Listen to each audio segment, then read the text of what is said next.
Hello everyone, I Prince welcome all of you on your own English learning platform English by Prince।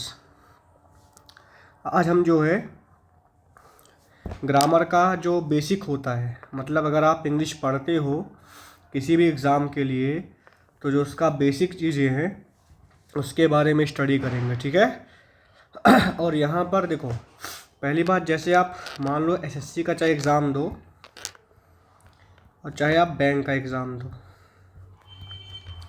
तो चाहे आप SSC का exam दो चाहे आप बैंक का एग्ज़ाम दो, दोनों एग्ज़ाम में अगर आप इंग्लिश पढ़ रहे हो तो इंग्लिश में कुछ चीज़ें क्या होती हैं, बेसिक्स होती हैं।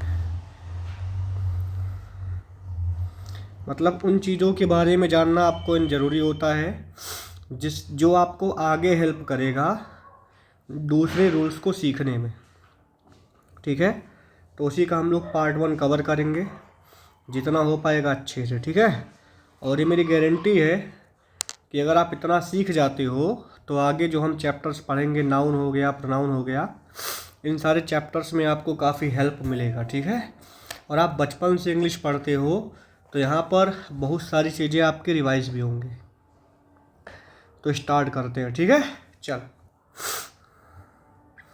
Let's begin this. सबसे पहली बात आप देखोगे, इंग्लिश में मान लो मैथ आप पढ़ रहे हो, तो मैथ में आपको जैसे पता होगा, मैथ में जो है हमारे पास क्या रहते हैं, क्वेश्चंस रहते हैं। उन्हीं क्वेश्चंस को हमें सॉल्व करना होता है। और मैथ में आपको जैसे नंबर्स मिलेंगे, मैथ के क्वेश्चंस में आपको क्या मिलेंगे, नंबर्स मिलेंगे। तो इंग्लिश का कोई भी क्वेश्चन हो, क्वेश्चन किसी भी पैटर्न का हो, आपको दिखाई देगा, बोलो क्या, सेंटेंस दिखाई देगा, ठीक है। और जो सेंटेंस होता है, यहाँ पर लिखा हुआ है कि a sentence is a group of words that make complete sense. Sentence तुम्हारा एक ग्रुप ऑफ वर्ड्स होता है जो एक कंप्लीट सेंस देता है। अब ग्रुप ऑफ वर्ड्स का मतलब क्या हुआ, वर्ड्स का एक ग्रुप होगा, है कि नहीं है। अब जैसे मान लो लिखा हुआ है Rahul goes for a morning walk every day. तो Rahul goes for a morning walk every day में ये आपका पूरा एक सेंटेंस है, इसमें कुछ ग्रुप ऑफ वर्ड्स हैं। और जो ग्रुप ऑफ वर्ड्स होंगे वो मिल करके एक प्रॉपर सेंस बनाना चाहिए। अगर वो प्रॉपर सेंस नहीं बना रहे हैं, अगर वो कोई मीनिंग कन्वे नहीं कर रहे हैं, तो आप उनको सेंटेंस नहीं बोलोगे, है कि नहीं है। क्योंकि ग्रुप ऑफ वर्ड्स तो आपके बहुत सारे होते हैं और बहुत सारे ग्रुप ऑफ वर्ड्स को बनाया भी जा सकता है, बट अगर उनका एक प्रॉपर मीनिंग नहीं है तो आप उसको जो है सेंटेंस नहीं बोलोगे। मतलब सेंटेंस का एक क्या होना चाहिए, बोलो, मीनिंग होना चाहिए। और जब आप एग्ज़ाम देते हो तो वहाँ पर क्वेश्चंस आते हैं। क्वेश्चंस का मतलब क्या हुआ, अगर आप सिंपल शब्दों में बोलोगे तो वहाँ पर आपके सामने क्या आता है, बोलो, सेंटेंस आता है। और उसका एक प्रॉपर मीनिंग होना चाहिए। एग्ज़ाम में जो भी क्वेश्चंस होते हैं वहाँ पर सेंटेंस का मीनिंग कंप्लीट नहीं होता है, या फिर जो सेंटेंस का मीनिंग होता है वो एप्रोप्रिएट नहीं होता। तो वहाँ पर आप बताते हो कि सेंटेंस में ऐसा हम क्या कर दें जिससे सेंटेंस का एक जो है एप्रोप्रिएट मीनिंग निकल के आए, रहे कि नहीं है। अगर मान लो आप बोलो कि इस बॉय ही, आप बोलो इस बॉय ही ए, तो क्या इसका कुछ मीनिंग निकल रहा है, नहीं निकल रहा है। क्योंकि मीनिंग तभी निकलेगा जब आप वर्ड्स को एक प्रॉपर पैटर्न में क्या करोगे, सेट करोगे। और जब आप वर्ड्स को प्रॉपर पैटर्न में सेट करोगे तभी मीनिंग निकलेगा। और उस प्रॉपर पैटर्न का मतलब हो गया क्या, आप जो है उसको ग्रामेटिकली क्या करोगे, सेट करोगे। मतलब ग्रामर का इस्तेमाल करते हुए उस सेंटेंस को हमें क्या करना पड़ेगा, सेट करना पड़ेगा। जैसे मैंने बोल दिया इस बॉय ही ए, तो ये भी तुम्हारा बोलो क्या है, एक ग्रुप ऑफ वर्ड्स ही तो है, पर इसका कोई मीनिंग नहीं है। अब कहाँ पर ही आएगा, कहाँ पर बॉय आएगा, कहाँ पर इज़ आएगा, इन्हीं बातों को समझने के लिए जो है हम लोग क्या करते हैं, पूरे के पूरे ग्रामर की स्टडी करते हैं। बात समझ रहे हो भाई, ठीक है। तो चलो, तो अभी तक हमने क्या सीखा कि सेंटेंस का एक प्रॉपर मीनिंग होना चाहिए। अगर वो मीनिंग नहीं दे रहा है तो आप उसको सेंटेंस नहीं बोलोगे। नॉर्मली आप देखोगे सेंटेंस में तुम्हारा एक सब्जेक्ट होगा, एक वर्ब होगा, एक बोलो क्या होगा, ऑब्जेक्ट होगा। समझ पा रहे हो? सेंटेंस में तुम्हारा बोलो क्या होगा, एक सब्जेक्ट होगा, एक वर्ब होगा और बोलो क्या होगा, एक ऑब्जेक्ट होगा। अभी के लिए आप इतना सीखो कि किसी भी सेंटेंस में तुम्हारा एक सब्जेक्ट होना चाहिए, एक वर्ब होना चाहिए और एक ऑब्जेक्ट होना चाहिए। ठीक है, चलो इतनी बात आप समझ गए होगे। ठीक है, अब हम आगे की ओर बढ़ते हैं। अब मैं आपको कुछ बातें और बताता हूँ, ध्यान से देखिएगा। जैसे पहली बात आप ध्यान रखो कि अगर मैं सेंटेंस में तुम्हारा एक सब्जेक्ट होता है, एक वर्ब होता है, एक ऑब्जेक्ट होता है, ठीक है, तो आप पहला पॉइंट वहाँ पर लिखो कि we can not form a sentence without verb.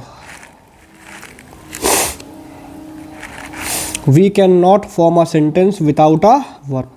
अगर हमें सेंटेंस फॉर्म करना है तो सबसे जो ज़रूरी चीज़ होता है वो बोलो क्या होता है, वर्ब होता है। जैसे मैंने यहाँ पर लिखा हुआ है सब्जेक्ट वर्ब एंड ऑब्जेक्ट, तो सेंटेंस के फॉर्मेशन में सबसे जो इम्पॉर्टेंट एलिमेंट होता है वो बोलो क्या होता है, वर्ब होता है। बिना वर्ब के जो है आप किसी भी सेंटेंस को बना नहीं सकते हो। ठीक है, जैसे मान लो अगर किसी सेंटेंस में सब्जेक्ट ना भी हो तो भी आप सेंटेंस को बना लोगे, अगर आप किसी भी सेंटेंस में ऑब्जेक्ट नहीं है तो भी आप सेंटेंस बना लोगे, बट बिना वर्ब के आप जो है सेंटेंस को बना नहीं सकते। ठीक है, तो वहाँ पर आप लिख सकते हो दूसरा पॉइंट कि we can not form a sentence without verb. बोला है कि we can not form a sentence without verb, but we can form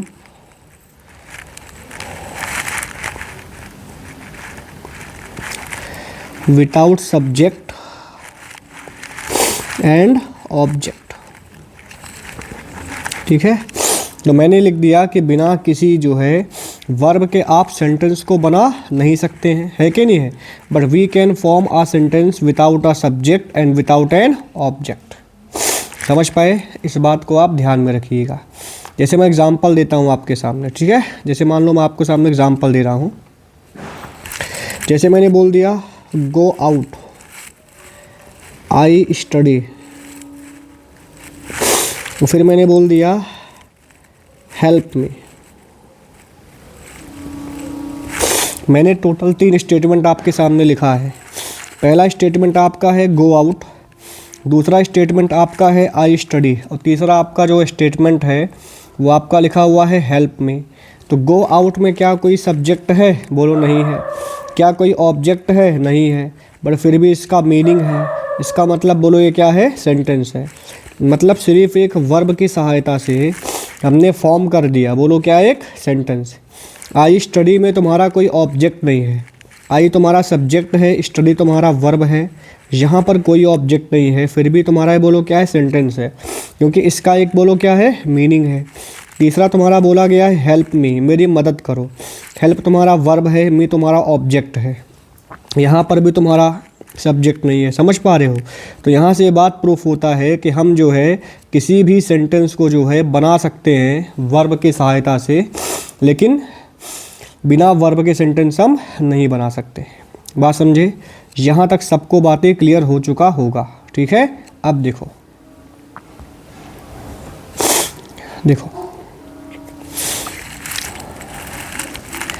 अब हम 2-3 पॉइंट और सीखेंगे इसी मैटर पे। ध्यान से देखिएगा। देखो, ध्यान से देखो भाई। मैंने बोल दिया सब्जेक्ट हो गया, वर्ब हो गया, और बोलो क्या हो गया? ऑब्जेक्ट हो गया। पहली बात, जो तुम्हारा सब्जेक्ट होता है ये हमेशा किसके पहले आता है? वर्ब के पहले। A subject is always placed before the verb. अगर आप नॉर्मल किसी सेंटेंस को लिखते हो तो नॉर्मली किसी भी सेंटेंस में जो हमारा सब्जेक्ट होता है वो किसके पहले आता है? बोलो भाई, वर्ब के पहले आता है। बात समझे ना? वर्ब के पहले ही हम क्या लगाते हैं? बोलो, सब्जेक्ट लगाते हैं। दूसरी बात, अगर हमें सब्जेक्ट को पता करना है, ठीक है, तो आप जो है वर्ब के पहले क्वेश्चन किसका करोगे, हु का क्वेश्चन करोगे या फिर व्हाट का क्वेश्चन करोगे। तो यू विल क्वेश्चन हु और what before the verb in order to recognise the subject. जैसे मैंने बोल दिया ही स्टडीज मैथ, जैसे तुम्हें पता है कि यहाँ पर स्टडी तुम्हारा वर्ब है, ही तुम्हारा सब्जेक्ट है। तुमने स्टडी के पहले क्वेश्चन किसका किया, हु स्टडीज मैथ, आंसर तुम्हारा क्या आएगा, ही। तो यहाँ पर जो तुम्हारा ही बन जाएगा वो बोलो क्या बन जाएगा, सब्जेक्ट बन जाएगा। रहे कि नहीं है। जैसे मैंने बोल दिया कि स्विमिंग,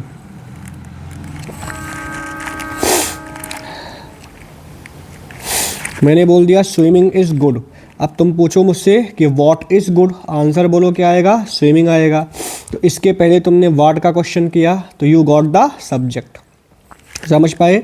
तो सब्जेक्ट का पता करने के लिए क्वेश्चन में जो है या फिर सेंटेंस में आपको वर्ब के पहले व्हाट या हु का क्वेश्चन करना पड़ेगा, ठीक है। और याद करना जो तुम्हारा हु होता है इसका इस्तेमाल हम लोग लिविंग के लिए करते हैं, व्हाट का इस्तेमाल जो है हम लोग नॉन लिविंग के लिए करते हैं, ठीक है। हु का इस्तेमाल हमेशा जो है लिविंग के लिए होता है और जो व्हाट का इस्तेमाल होता है वो किसके लिए होता है, बोलो नॉन लिविंग के लिए होता है। बात समझ पाए ना। यहाँ तक किसी को कोई दिक्कत हो तो बताओ मुझे, किसी को कोई दिक्कत नहीं होगा, ठीक है। चलो आगे बढ़ते हैं। अब देखो सब्जेक्ट के बाद जो है हम पढ़ने जा रहे हैं वर्ब को। अब आपको ध्यान से सीखना है, ठीक है। मैंने अभी बोल दिया verb is a very important part of the sentence. Verb तुम्हारा एक्शन बताता है और बोलो क्या बताता है, स्टेट बताता है।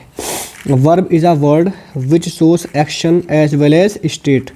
जो तुम्हारा वर्ब होता है वो एक्शन बताता है और बोलो क्या बताता है, स्टेट बताता है, ठीक है। जो वर्ब एक्शन बताता है उसको हम लोग जो है डायनेमिक वर्ब बोलते हैं। कैसा वर्ब बोलते हैं, बोलो डायनेमिक वर्ब। जो वर्ब स्टेट बताता है उसको हम लोग जो है स्टैटिक वर्ब बोलते हैं। तो ऐसा वर्ब जो तुम्हारा एक्शन बताता है उसको हम लोग बोलते हैं डायनेमिक वर्ब। जो वर्ब तुम्हारा स्टेट बताता है उसको हम लोग क्या बोलते हैं, बोलो स्टैटिक वर्ब बोलते हैं, ठीक है। पहली बात आपको ध्यान रखना है जितने भी डायनेमिक वर्ब होते हैं उनका हम आईएनजी फॉर्म बना सकते हैं।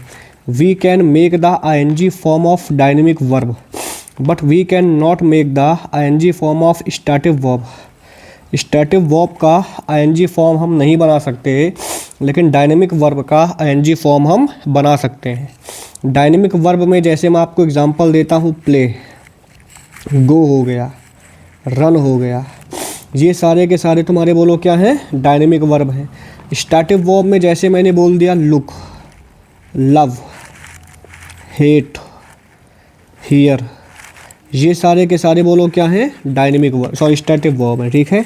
अब क्या बोलोगे, आई एम लविंग यू, ऐसा तो नहीं बोलते, आप ही तो बोलते हो ना कि आई लव यू। अब अगर मैं इसको बोल दूँ कि आई एम लविंग यू, तो आई एम लविंग यू तुम्हारा बोलो क्या होगा, गलत होगा। बट आई लव यू तुम्हारा बोलो क्या होगा, सही होगा। क्योंकि लव तुम्हारा कैसा वर्ब है, बोलो स्टैटिक वर्ब है, और स्टैटिक वर्ब का हम लोग आईएनजी फॉर्म नहीं बना सकते, ठीक है। हम सिर्फ डायनेमिक वर्ब का आईएनजी फॉर्म बना सकते हैं। जैसे आप नहीं बोलते आई एम गोइंग, तो गो तुम्हारा डायनेमिक वर्ब है, इसका हम बना देंगे बोलो क्या, आईएनजी फॉर्म। बात समझे ना। और भी तुम्हारे स्टैटिक वर्ब होते हैं, जैसे तुम्हें पता होगा बिलोंग, जैसे तुम्हें पता होगा कॉस्ट, ठीक है। ये सारे के सारे बोलो क्या है, स्टैटिक वर्ब है। कोई दिक्कत तो नहीं है ना। चलो इतना नोट डाउन कर लो, ठीक है। इसको मैं मिटा देता हूँ भाई, ठीक है, थोड़ा सा।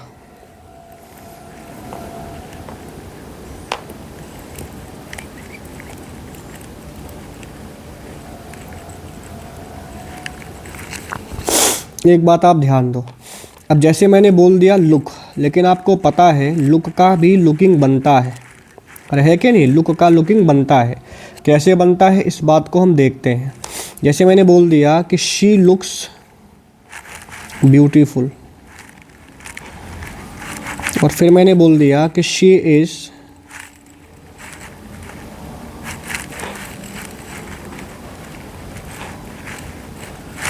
मैंने बोल दिया शी लुक्स ब्यूटीफुल और she is loving beautiful, sorry she is looking beautiful. यहाँ पर आपको पता है लुक का मतलब क्या हुआ, देखना हो गया, या फिर लुक का मतलब क्या हो गया, दिखना हो गया। मान लो कोई बहुत ज़्यादा ब्यूटीफुल दिख रहा है, उसमें उसका कोई रोल है नहीं है। आप मान लो रास्ते में जा रहे हो, आप बहुत सारी चीज़ों को देखना नहीं चाहते, फिर भी आपको दिखाई देता है, अरे है कि नहीं है। तो जहाँ पर लुक का मतलब देखना होगा या फिर दिखना होगा, वहाँ पर जो तुम्हारा लुक होगा वो तुम्हारा कैसा वर्ब होगा, बोलो, स्टार्टिव वर्ब होगा। बात समझे ना। तो वहाँ पर अगर मैं लुकिंग का एनजी फॉर्म बनाऊंगा तो ये बोलो क्या हो जाएगा, गलत हो जाएगा, ठीक है। लेकिन आपको पता होगा लुक का इस्तेमाल दूसरे सेंस में भी करते हैं। जैसे मान लो मैंने लुक इनटू, मैंने बोल दिया लुक इनटू, तो लुक इनटू का मतलब बोलो क्या हो गया, इन्वेस्टिगेट हो गया। जो तुम्हारा शब्द लिखा है लुक इनटू, तो लुक इनटू का मतलब बोलो क्या हो गया, इन्वेस्टिगेट हो गया। तो जैसे मैंने बोल दिया कि the police are looking into,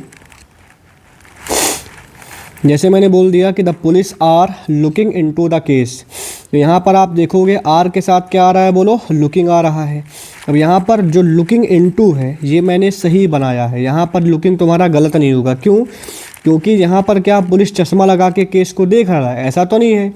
क्योंकि लुकिंग इनटू का मतलब हो गया केस का इन्वेस्टिगेशन किया जा रहा है बाय द पुलिस, ठीक है। तो यहाँ पर लुक का मतलब देखना या दिखना नहीं है, यहाँ पर लुक तुम्हारा अलग सेंस में इस्तेमाल किया गया है। बात समझे। इसीलिए जो है यहाँ पर मैंने जो है लुक का क्या बना दिया, लुकिंग। और यहाँ पर लुक तुम्हारा कैसा वर्ब हो गया, बोलो, डायनेमिक वर्ब हो गया। बात समझे। स्टैटिक वर्ब नहीं रहा। क्यों नहीं रहा? क्योंकि जो लुक का मेन मतलब अर्थ होता है वो क्या होता है, देखना या दिखना। बट अगर मैं लुक के साथ इनटू लगा देता हूँ, इसका मतलब हो गया इन्वेस्टिगेशन। तो अगर मैंने लुक के साथ इनटू लगा दिया, इसका मतलब इन्वेस्टिगेशन हो गया। तो लुक का मीनिंग चेंज हुआ, अगर चेंज हुआ तो मैं जो है लुक का लुकिंग बना सकता हूँ, ठीक है। एक एग्जांपल मैं आपको और दे रहा हूँ, देखो। जैसे मैंने बोल दिया कि द जज is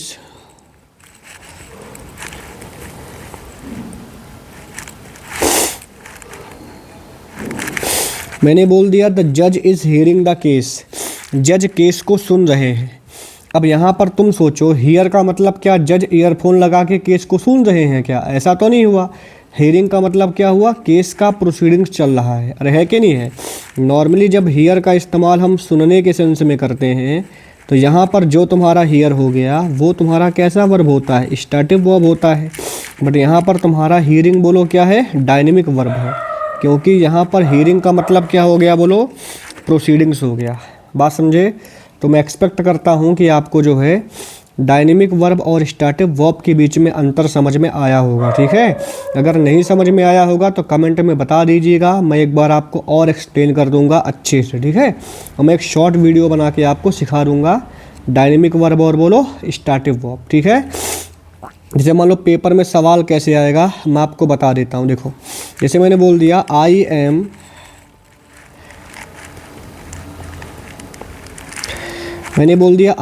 belonging to West Bengal, ये तुम्हारा बोलो क्या है, गलत है। क्यों? क्योंकि जो तुम्हारा बिलोंगिंग है, बिलोंग तुम्हारा एक स्टैटिक वर्ब है, तो आप क्या बोलोगे, I belong to West Bengal, ठीक है। तो ये तुम्हारा सही है, तुम्हारा बोलो क्या है, गलत है। सबको समझ में आ गया होगा ना, तुम्हारा समझ में आ गया होगा स्टैटिक वर्ब क्या होता है और बोलो डायनेमिक वर्ब तुम्हारा क्या होता है। आई थिंक ये सबको जो है क्लियर हो गया होगा। आगे बढ़ते हैं, ठीक है। चलो अब मेरी बात ध्यान से सुनो, देखो यहाँ पर हम थोड़ा सा चीज़ें और देखने जा रहे हैं, ठीक है। यहाँ पर फिर से जो है अभी हमने वर्ब को दो पार्ट में डिवाइड किया था, स्टैटिक वर्ब और बोलो डायनेमिक वर्ब। यहाँ पर वर्ब को हम डिवाइड करने जा रहे हैं ऑक्सिलरी वर्ब में और किस में, बोलो, मेन वर्ब में। पहली बात देखो, वर्ब जो तुम्हारा शब्द है ये तुम्हारा बना हुआ है वर्बम से। वर्बम तुम्हारा एक लैटिन वर्ड है। वर्बम का मतलब क्या होता है, बोलो, वर्क होता है, ठीक है। और आपको पता होगा कि वर्ब में क्या होता है, कहीं कहीं स्टेट बताता है, कहीं कहीं एक्शन बताता है, अरे है कि नहीं है। तो इसी बेसिस पे जो है हम वर्ब को क्लासीफाई करते हैं। बट यहाँ पर हम जो है वर्ब को ऑक्सिलरी वर्ब और मेन वर्ब में डिवाइड कर रहे हैं। अब देखो, इसके पहले हमने पढ़ा था स्टेट बताने पे, है कि नहीं है। यहाँ पर अभी हम पढ़ रहे हैं ऑक्सिलरी। ऑक्सिलरी वर्ब को जो है हम लोग हेल्पिंग वर्ब भी बोलते हैं। बोलो क्या बोलते हैं? Helping verb. जो तुम्हारा ऑक्सिलरी वर्ब होता है इसको जो है हम लोग हेल्पिंग वर्ब के नाम से भी जानते हैं, ठीक है। और याद करो, हेल्पिंग वर्ब का काम क्या होता है? हेल्प करना।